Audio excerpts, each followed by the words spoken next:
An object 4 cm in height is placed at 15 cm in front of a concave mirror of focal length 10 cm. At what distance from the mirror should a screen be placed to obtain a sharp image of the object? Calculate the height of the image. An object 4 cm in height. Height of the object is given. ആദ്യം എന്തൊക്കെയാണ് തന്നിരിക്കുന്നതെന്ന് എടുത്തെഴുതാം. Height of the object ആണ് തന്നിരിക്കുന്നത്, അതായത് h is equal to 4 cm. ഇത് positive ആയിരിക്കും, കാരണം നമ്മളെപ്പോഴും upright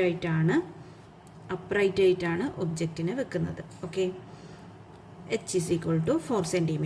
is placed at 15 cm in front of a concave mirror.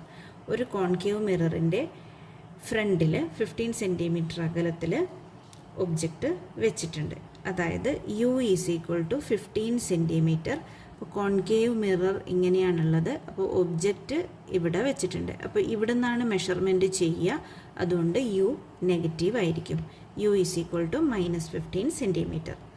At what distance from the mirror should a screen be placed? Screen എവിടെയാണ് വെക്കേണ്ടത് എന്നാണ് ചോദിക്കുന്നത്. അതായത് നമുക്ക് എവിടെയാണ് ഇമേജ് കിട്ടുന്നത് അവിടെയാണല്ലോ സ്ക്രീൻ വെക്കേണ്ടത്. അപ്പോൾ കണ്ടുപിടിക്കേണ്ടത് v ആണ്. Sharp image of the object. Calculate the height of the image. ഇമേജിൻ്റെ ഹൈറ്റ് എന്ന് പറയുമ്പം h'. അപ്പോൾ h' v ആണ് കണ്ടുപിടിക്കേണ്ടത്. ഇതിനായി നമുക്ക് എന്തുപയോഗിക്കാം? മിറർ ഫോർമുല, മാഗ്നിഫിക്കേഷൻ്റെ ഇക്വേഷൻസ്, ഇതൊക്കെ ഉപയോഗിച്ച് നമുക്ക് കണ്ടുപിടിക്കാൻ വേണ്ടി പറ്റും. ഓക്കെ, ഇവിടെ നമുക്ക് ഫോക്കൽ ലെങ്ത്തും കൂടി തന്നിട്ടുണ്ടായിരുന്നു. Focal length is equal to 10 cm. Focal point ഇതാ ഈ ഭാഗത്താണല്ലോ വരിക ഫോക്കസ്, അല്ലേ? അപ്പോൾ എഫും നെഗറ്റീവ് തന്നെയായിരിക്കും. F is equal to -10 cm. Okay, ഇനി നമുക്ക് കണ്ടുപിടിക്കേണ്ടത് v ആണ്. വിയും h'. നോക്കിയേ, u എഫ് തന്നിട്ടുണ്ട്, v ആണ് കണ്ടുപിടിക്കേണ്ടത്, അല്ലേ? അപ്പോൾ നമുക്ക് മിറർ ഇക്വേഷൻ ഉപയോഗിക്കാം. 1/f is equal to 1/u plus 1/v. നമുക്ക് കണ്ടുപിടിക്കേണ്ടത് 1/v ആണ്. അപ്പോൾ 1/vനെ ഞാൻ റൈറ്റ് സൈഡിൽ തന്നെ വെച്ചു, അതായത് 1/vനെ മാത്രം ഒരു സൈഡിൽ വെച്ചു. എന്നിട്ട് ഞാൻ എന്ത് ചെയ്യുക, ഈ 1/uനെ ഇപ്പുറത്തേക്ക് കൊണ്ടുവരുവാണേ. 1/uനെ ഇപ്പുറത്തേക്ക് കൊണ്ടുവരുമ്പോൾ അത് മൈനസ് ആവും. അപ്പോൾ 1/f മൈനസ് 1/u, അതായത് ഒരു ഭാഗത്ത് 1/v മാത്രം വരും.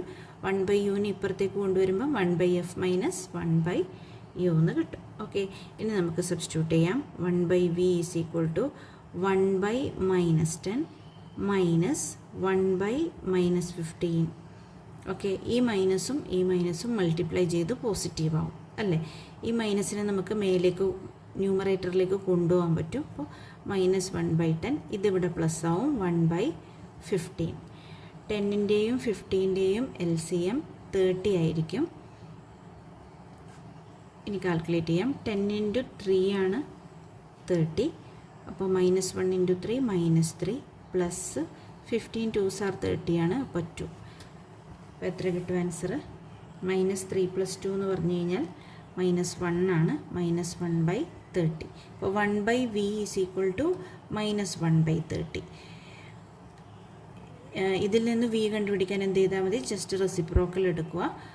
അതായത് നിങ്ങൾക്ക് കിട്ടും v ഈസ് ഈക്വൽ ടു, ഇപ്പോൾ ഇത് എഴുതിയ പോലെ എഴുതുവാണെങ്കിൽ വേണമെങ്കിൽ 30 - 1 എഴുതാം, അതായത് -30 cm. ഓക്കെ ആണല്ലോ, v കിട്ടിക്കഴിഞ്ഞു. ഓക്കെ, ഇനി നമുക്ക് h' ആണ് കണ്ടുപിടിക്കേണ്ടത്. അപ്പോൾ ഇങ്ങനെയുള്ള പ്രോബ്ലത്തിൽ നമ്മൾ മിക്കവാറും നമ്മുടെ മാഗ്നിഫിക്കേഷൻ്റെ ഇക്വേഷൻ കമ്പൈൻ ചെയ്തിട്ടായിരിക്കും ഉപയോഗിക്കേണ്ടി വരിക. അതായത് m is equal to h'/h എന്നുള്ള ഇക്വേഷൻ ഉണ്ട്, m is equal to -v/u എന്നുള്ള ഇക്വേഷനും നമുക്കുണ്ട്. അപ്പോൾ അത് രണ്ടും കൂടി കമ്പൈൻ ചെയ്ത് ഞാൻ h'/h is equal to -v/u എന്ന് എഴുതി.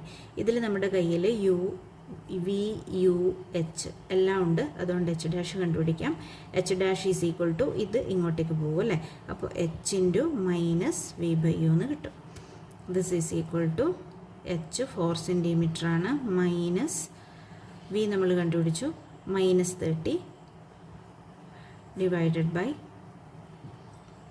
u എത്രയാണ്? -15. അപ്പോൾ ഇതെന്ത് വരും? 4 × ഈ മൈനസും കമ്പൈൻ ചെയ്ത് പ്ലസ് ആവും 30/15, അല്ലേ?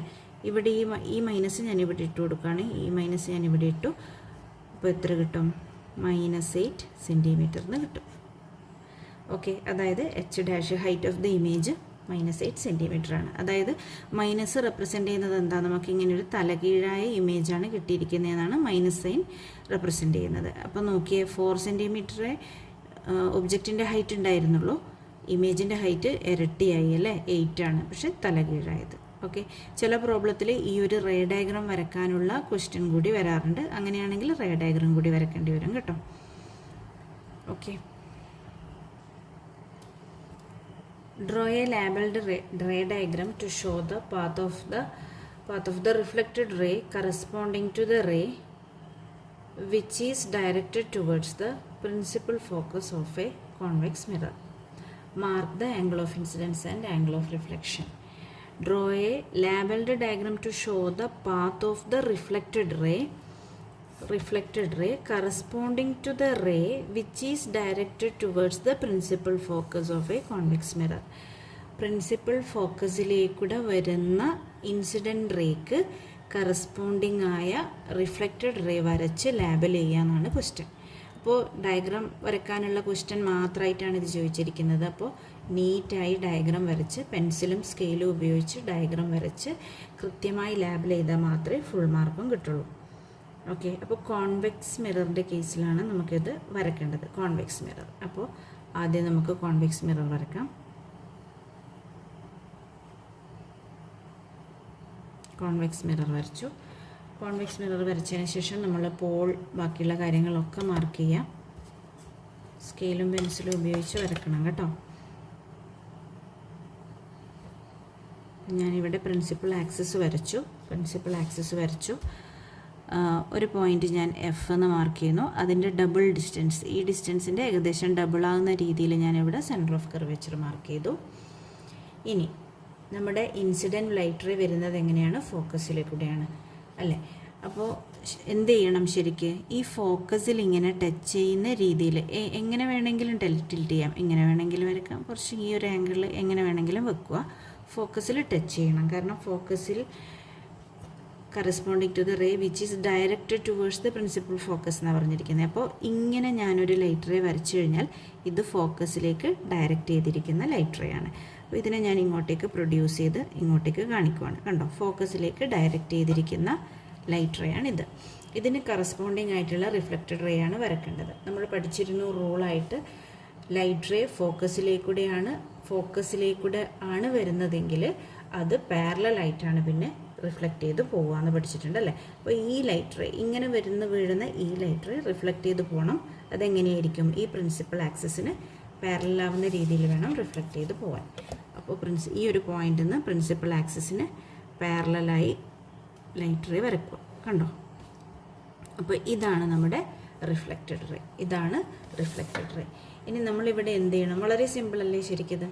നമ്മൾ സാധാരണ പാരലൽ ആണെങ്കിൽ ഫോക്കസിലൂടെ പോവും, ഫോക്കസിലൂടെ ആണെങ്കിൽ പാരലലായി പോവും. അത് തന്നെയാണ് ഇവിടെ വരച്ചത് കേട്ടോ. ഇനി നമുക്കിവിടെ വേണ്ടത് mark the angle of incidence and angle of reflection. അതിനു വേണ്ടി എന്ത് വേണം? നമ്മൾ നോർമൽ റേ മാർക്ക് ചെയ്യണം അല്ലേ. നോർമൽ റേ എങ്ങനെയായിരിക്കും? നോർമൽ റേ എന്ന് പറഞ്ഞു കഴിഞ്ഞാൽ പോയിന്റ് ഓഫ് ഇൻസിഡൻസും സെൻറ്റർ ഓഫ് കർവേച്ചറും കൂടി ജോയിൻ ചെയ്ത് വരക്കുന്ന ലൈറ്റ് റേ ആയിരിക്കും. നോർമൽ റേ ഒക്കെ ക്ലിയർ ആയിട്ടുള്ള നോർമൽ റേനെ കുറിച്ചിട്ടുള്ള വരക്കേണ്ട കാര്യങ്ങളൊക്കെ മുമ്പുള്ള വീഡിയോയിൽ ചെയ്തിട്ടുണ്ട്. അപ്പോൾ ക്ലാസ്സുകളൊന്ന് കണ്ടു നോക്കിയാൽ മതി, മനസ്സിലാവും കേട്ടോ. അപ്പോൾ ഞാനിവിടെ നോർമൽ വരക്കാൻ പോവാണേ.